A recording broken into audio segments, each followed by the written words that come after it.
What's going on, guys? Welcome to Rob's house. We got an F-150 mod for you today. You look over here at my truck, you can see I removed the bumper already. I did that off camera because it's actually really difficult to show because you have to kind of get under the truck and stuff. So the first thing you got to do is you got to remove this white trim piece over here, this guy. And this sits right below your grill, basically, and it wraps all the way around. I have a fender flare that's in the way, but you could see those clips on each side. Basically, you have a 7mm bolt, two 7mm bolts on each side here. And once you remove those, the rest is just clips. You can actually pop the whole thing off. That's pretty easy to get off. You have to do that to be able to slide the bumper off easily. The bumper is only actually held on by 6 nuts. So these threads here, basically the bumper slides onto the car and then the nuts hold it in place. So if you remove all 6 nuts, there's 3 on that side, 3 on that side, the entire bumper will come off.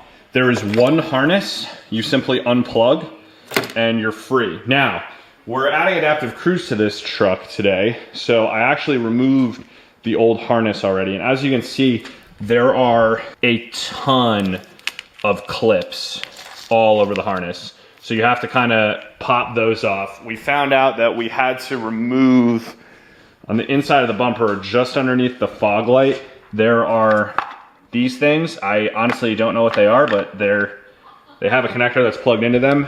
You kind of got to remove them because the connector on each side, they're like impossible to get off. You're not going to be able to get your fingers in there and press on the tab or lift on the tab with a screwdriver if it's in place, because it plugs in sideways like this, and it's just where the plug is.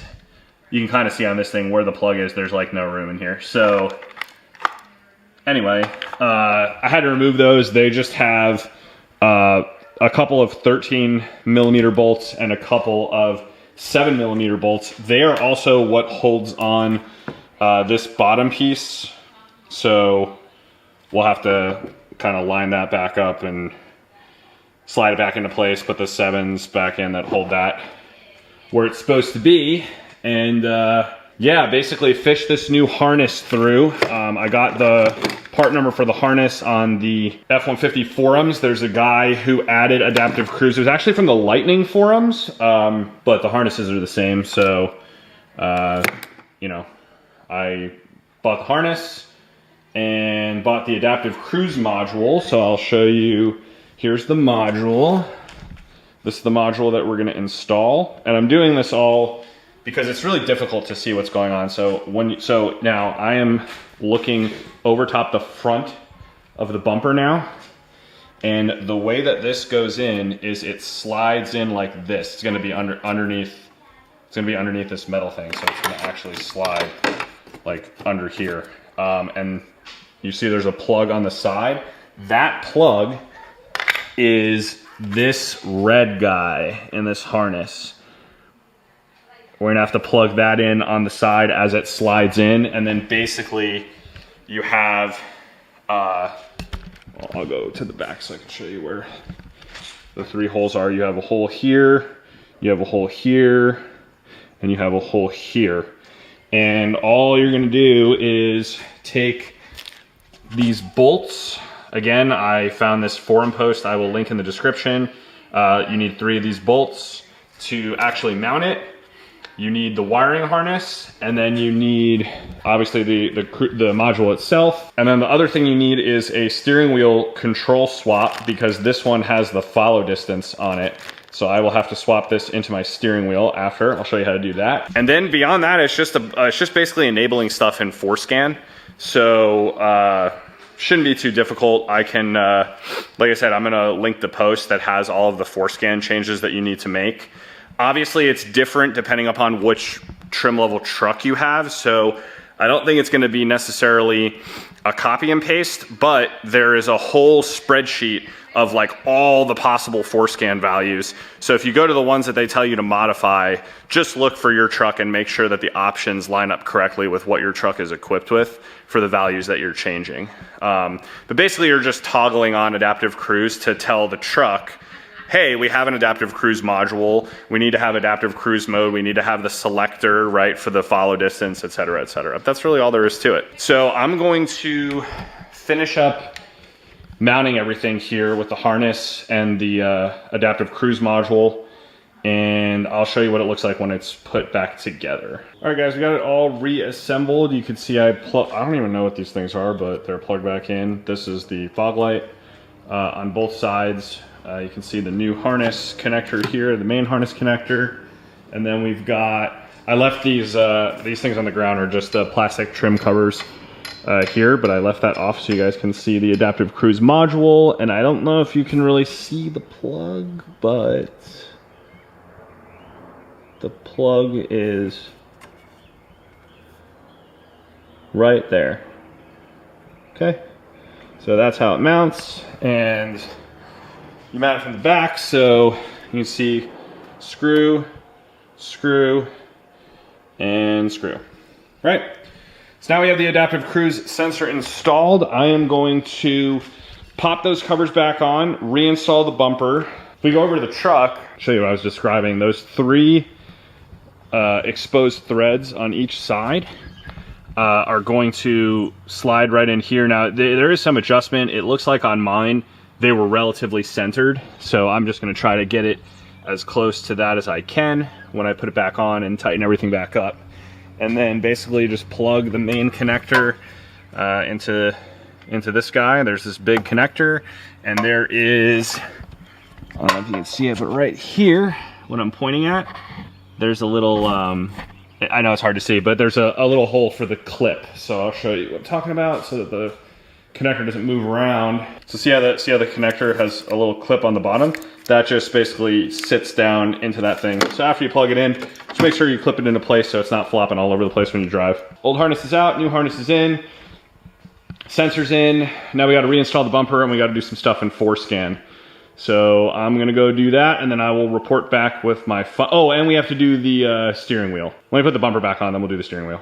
All right, guys, we're here in the truck. I have the airbag off. The way that you get the airbag off on these trucks is, I can't even get my camera back here, but there's an access hole. I don't know if you can see it, but there's an access hole back here where my finger is. And basically it has a clip, so you put something in. I just used like an Allen wrench, but you can use a flathead, and you push down, and that'll release that side. Then you have to turn the wheel manually because I disconnected the battery, right? Turn the wheel the other way, repeat the process. Once that's off, you've got 3 connectors. So you have the yellow and blue, which are color coded on the airbag, so you can't screw that up reinstalling it basically.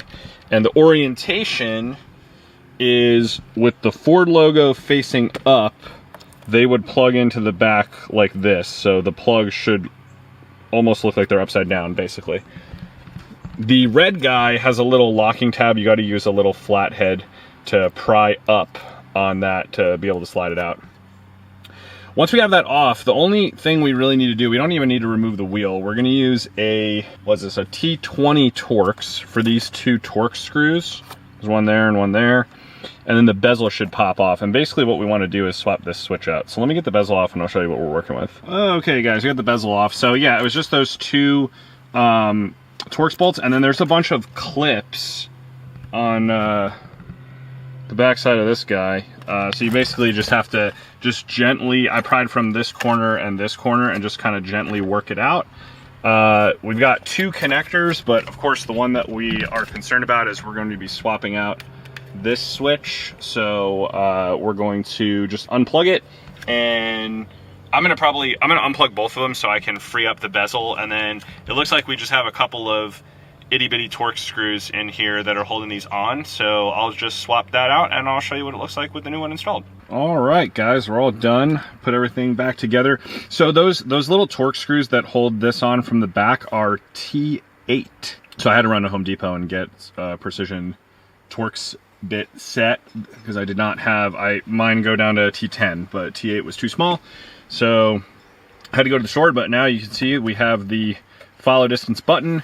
And now I can go into FORScan and program everything. Like I said, I'm gonna leave a link to the thread that I use from the Lightning forum that has all the information of like what these part numbers are for everything that I bought. It's just 4 parts. It's just the harness, the adaptive cruise module, the screws to mount the adaptive cruise module, which you need 3 of those, and then this button cluster for the steering wheel. That's it. Besides that, you do need FORScan. If you've never used FORScan before, you need an ELM, what is it, ELM 324, 327 interface? I forget what it's called. But I have FORScan recommends, it's an OBD Link EX cable. So you use this to plug into your OBD, USB to your computer, and then you need a license for FORScan. I think it's $12 per year. It's relatively inexpensive. And then you can make all the changes. For the changes, if you don't know how to use FORScan, there's plenty of tutorials out there. But basically, they're going to give you the parameters that you need to change, and the values that have a star, it's telling you to change that digit, and it'll tell you what it was before and what it needs to be changed to. There's a list of them, so I'm not going to bore you guys with that. You basically just have to change all of those, and then it should work. So I will report back once I've made those changes and let you know if I hit any snags, but I'll be right back. All right, guys, it is nighttime, but everything worked. Now, I'm going to show you guys one of the things that was not intuitive to me was when I got back, after I calibrated everything, I got back in the truck. When I turned on adaptive cruise, it did not come up, or when I turned on cruise control, it did not come up with the adaptive icon. So see, if I turn it on right now, okay, see how the follow distance is set there? And if I use the button on my steering wheel, you see it's changing, right? So I didn't have any of that because, I don't know if this is true for everybody, but in my case, I actually had to go into the cruise control menu here, and I had to hit adaptive cruise, and lane centering was enabled by default, but predictive speed assist was not, so I added that. And then you can set a tolerance, a mile per hour tolerance, so I set that to 10 over. So this is like if you're going around a turn, or maybe I'll put it 5. This is like if you're going through a turn. So predictive speed assist, it says predicts upcoming road curves, turns, or changes in speed limit, and adjusts your vehicle's speed accordingly. So that's cool because it'll slow you down basically. Although I guess, yeah, so I'll set it to 10 so that it'll let me go 10 over and no more than that. But you know, I'm not necessarily recommending that, but you know, it's up to you guys what you want to set the tolerance at. By default, it's set to 0. All of that just to say, after I initially did the calibration, I was getting a message saying that adaptive cruise was not available. I went inside for a while. I thought that something was wrong and I was gonna have to make a forum post. And then I came back out to the truck and I didn't get that message the next time I started the truck. I just went to get gas. And I was like, wait a minute, but it was still only giving me normal cruise control. So I was like, I don't know how I realized it, but I was like, wait, I wonder if I need to enable it in the actual driver assistance menu. So if you go in your truck, if you go to features and you go to driver assistance, right, that's where it is, cruise control. And then you can set the adaptive cruise settings. So I had to do that. I don't know if everyone has to do that, but I did have to do that. So I figured that was worth noting. All right, guys, one more tidbit before we end the video. We're back in the house. I just wanted to show you guys when you're making the FORScan changes, something to watch out for. So obviously this guide is made by someone who has, first of all, it's on the F-150 Lightning forum, so they have an EV. My car is an ICE car, right? Internal combustion. And they have an XLT trim. I have a Lariat. So there's going to be some of the things that are not going to be the same as far as the FORScan changes. But here's how you can reference and figure out for your truck what you need. It's actually pretty simple. So if we look at the forum post, he links to 2 things. He links to his spreadsheet for the adaptive cruise changes, and he links to Living It Up's FORScan, basically encyclopedia for all things F-150.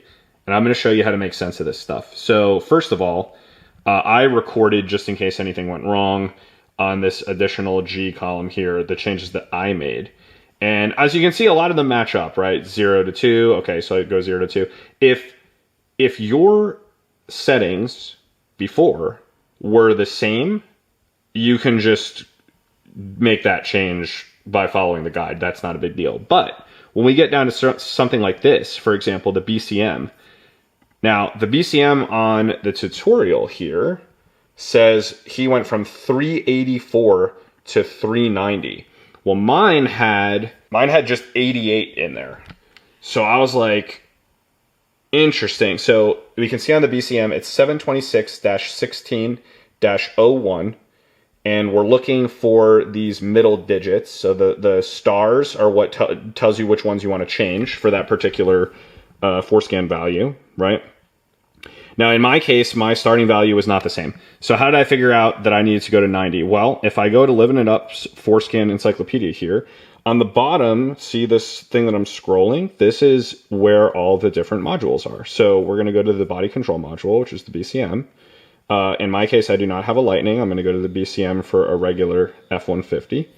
And I'm going to find whatever that one was, which was 726-16-01. All right, so 726, and I'm just scrolling until I see 1601. Okay, so we got a couple of those in here. And remember, we want the one that corresponds to the middle hex value's last 2 digits. So that would be this one. See the stars, right? So the ones above are for different values. We don't want those. We want this one.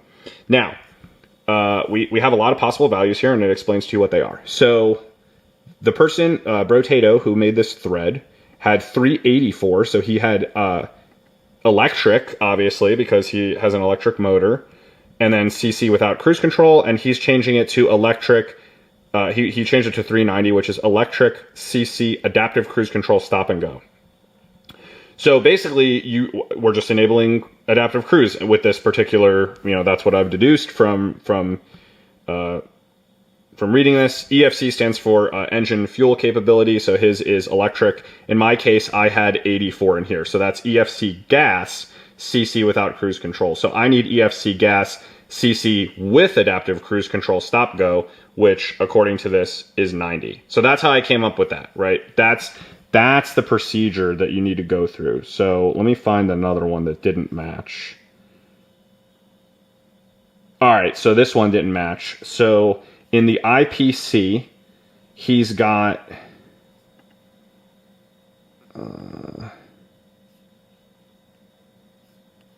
is it the last two?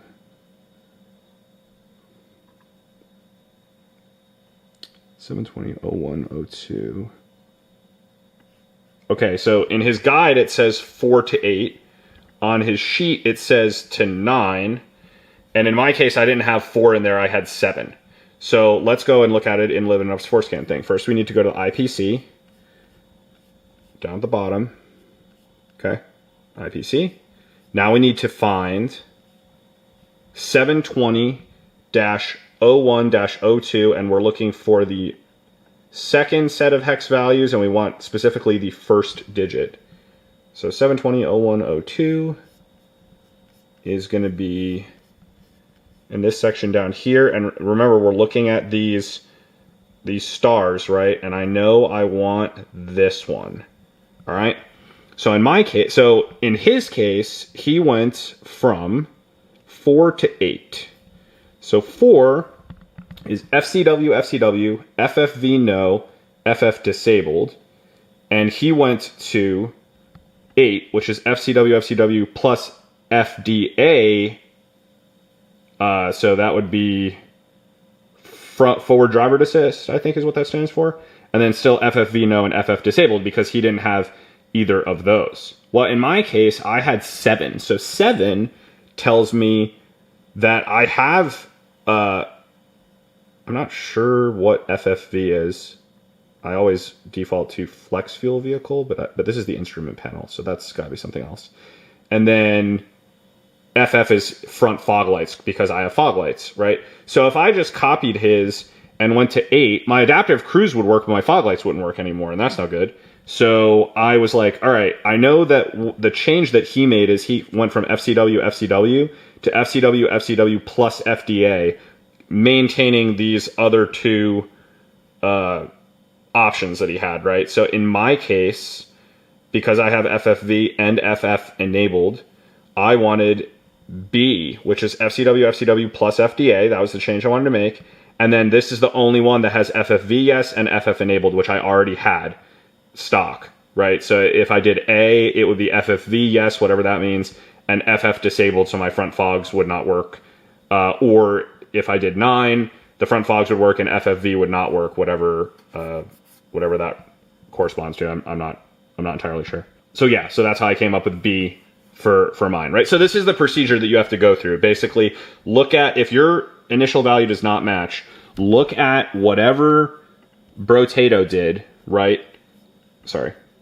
Go back to his guide, look at whatever he did, look at what he changed, and then go to Living It Up FORScan's FORScan encyclopedia over here and figure out which option he was toggling, and then toggle that option, you know, pick the value that toggles that option for your truck without toggling any of the other options, because a lot of these control 2 or 3 different things, right? So it's a little bit of work. It took me programming everything, going through this, following along the whole procedure, because there's a couple times you have to completely disconnect FORScan and let it rescan all the modules and stuff like that. It took me about an hour, but I was going very slow and meticulously and making sure that I didn't lose any features, right? So I had a couple of things that I had to go back and cross-reference the encyclopedia and figure out which value to put in and blah, blah, blah. And I was also recording it. I made a copy of his Google Sheet in my own Google Drive so I could edit it, so that I could record all of the changes that I made in case I needed to revert, like in case something happened where I got some kind of code that wouldn't go away and I was stuck and I need to make a forum post. Like, that's fine, but I want to be able to drive my truck in the meantime so that I could at least go back and revert all of those changes. But aside from that, I saw on that forum post also, for some people with lower equipped trucks, the truck would not recognize the cruise control module. I did not have this problem because I have a Lariat trim. I think for Lariat and up, even though my car was not equipped with it from the factory, all you have to do is swap out the bumper wiring harness, because the wiring harness going from the one that connects the CCM to the IPMA, I think it is. I don't remember. It's in. I read the whole thread, like many pages. I forget what page it's on in the thread, but if you click through, you'll see people talking about it. There's four wires you would have to add. You have to pin into those connectors. I did not have to do that, but I figured I'd mention it in the video. They mentioned it in the forum post, but the forum post is 30 pages long. It does get mentioned within the first couple of pages. So if you need to find it, or you know what? We can just find it right now. All right, so someone said shooting in the dark here. They're not. They're correct. But they've seen in forums for previous trucks to verify in the cab that the needed wires exist to support the CCM. So this is where that discussion begins. And I'm on, what, page 3? Page 3 of this thread. And that ends up being the case for a lot of these XLT owners. Yeah, some people are saying I'm having the same problem getting the CCM module to populate in FORScan. There's no voltage detected from the harness to the AC module. So anyway, starting on page 3 is where they start actually talking about that. And if you just read through pages like 3 through 5, they end up figuring out exactly which connectors you need to mess with and you have to pin in. I'm sure someone has an all data subscription and that's how they figured this out. But which is great because you guys don't have to do anything. You can just follow what these guys are saying. They'll tell you exactly which connectors you need to mess with, and they'll tell you exactly which pins you need to connect to get it to work. It's not hard, but it does involve running a decently long wire, and it has to go like through the firewall, into the cabin, into the IPMA. So it seems like it's a little annoying to run the wires, but obviously if you've ever like pinned connectors before, it should be no problem. Like I said, I didn't have to do that. For me, it was as simple as swap the bumper harness. I did need to swap the bumper harness because I did not have the plug for the cruise control module. Also, with that said, there's a bunch of other plugs in the harness that he gives you the part number for that I think go to things like the parking assist. I'm not exactly sure. There's a couple on each side that for me were unused. I have 2 plugs on each side. One goes to the fog light, one goes to some other thing. I'm not sure what it was, which you already saw in the video. And then I just needed the extra connector for the cruise control module. But there were a bunch of other plugs in there and I'm not sure what they're for. So I'm assuming if you have like the parking assist or whatever features that they would go to something, but I obviously don't have those sensors. I don't have the front parking sensors. I only have the rear ones, right? So that, you know, that's another thing to just be aware of. I duct taped them so that water wouldn't get into them, just because I was worried about it like shorting out something. But I just wrapped them, you know, basically instead of just zip tying them to the harness so that they don't flop around, I duct taped them so that water couldn't get into like the face of the connector. So, you know, you can do whatever you want, but I'm just saying that's what I did. I think that's everything. That's the only other stuff that I didn't realize. Like I said, the most counterintuitive thing, and I feel like an idiot, was just I didn't realize that I had to go into my infotainment system and actually enable adaptive cruise when all was said and done. It is worth noting that I was getting that error message even after I performed the calibration and it succeeded. So I think if that happens to you, the thing to do is either shut the truck off and let it completely power down, which it doesn't do for a couple of minutes after you get out of the truck. So like get out of the truck, lock it, leave it for like 20 or 30 minutes, and then come back, see if it still gives you that error, see if you can enable it in the infotainment system, or pull the battery, pull the negative terminal off the battery. This is when you're all done, when everything's calibrated, right? And it says like calibration succeeded. Pull the negative battery terminal for, I don't know, like a minute or something, and then put it back on. So just power cycle everything, and it should work at that point. But that seems to be like it has to fully power down in order to, when you bring it back up, rescan all the modules, and then it's like, oh, we're good, we can use adaptive cruise now because we calibrated it, you know, blah, blah, blah, blah, blah. So shout out to Brotato on the F-150 Lightning forum. My membership is pending as I'm recording this video, but I'm sure once this video is live, I will be on that forum as well, and I'm going to post this video. Hopefully it'll help more people, show you guys how easy the install is. Like I said, if you don't have to do those extra pins for those connectors, like if you're Lariat or higher on internal combustion F-150, this is a super easy install. The hardest part is just removing the bumper, because those bumper bolts are just kind of annoying to get to. You have to use extensions and stuff, and you have to have like an impact that you can get in there and stuff, because they're on there like pretty tight. So you do need to use an impact when you put them back on. Also, like make sure that those are tight, because those are the only thing holding your front bumper on is 6 nuts. You'll also know if it comes loose, because since it has those adjustment slots, it'll like fall, you know, if it like really came loose, but it'll fall down in the adjustment, and that'll be the precursor to the nuts backing the rest of the way out and it just falling off the truck entirely, which would be bad. Like I said, just use an impact, give it some ugga-duggas. When you put it back on, it should be fine. Honestly, the hardest part is just reinstalling the bumper if you don't have someone to help you, which I didn't, because it's very heavy. So just be aware of that. If you have a second person to help you line up those holes, once you get it sitting once you get the threads sitting in the holes, even before you put the nuts back on, it'll rest there. So then you can let go, and then you can I basically just hand screwed the nuts on a little bit, and then on each side I aligned the innermost nut until mine was just like centered in that adjustment range. So I just centered it, hit it with the impact, went to the other side, centered that one, hit it with the impact, made sure all the other ones were like kind of where I wanted them to be, and then just impacted all of them, you know. So that's the only tricky thing, is just like aligning it when you put it back on. But like I say tricky, but it's really not that hard. What's really nice is actually it just has that, since it has that big harness with that one big plug, that's the only thing you have to unplug, and then you just take those 6 bolts off and slide the bumper right off. It's actually really easy to remove. It actually might be the easiest front bumper I've ever removed in my life. I would go as far as to say that, because I deal with sports cars usually, or like my wife's Honda Civic that I wrapped. I removed that front bumper, and there's just so much stuff you have to take off in order to get that out. And the Ford, it literally just all comes off in one piece. I really like it. It's very modular. So pretty cool. I'm new to the truck game, so this is all new for me. I'm still learning too, but I hope that, as usual, I could help you guys learn. So I'm going to sign off here in the interest of not making this video insanely long. As usual, I hope this video is helpful. I hope this video is entertaining, and I'll see you guys next time.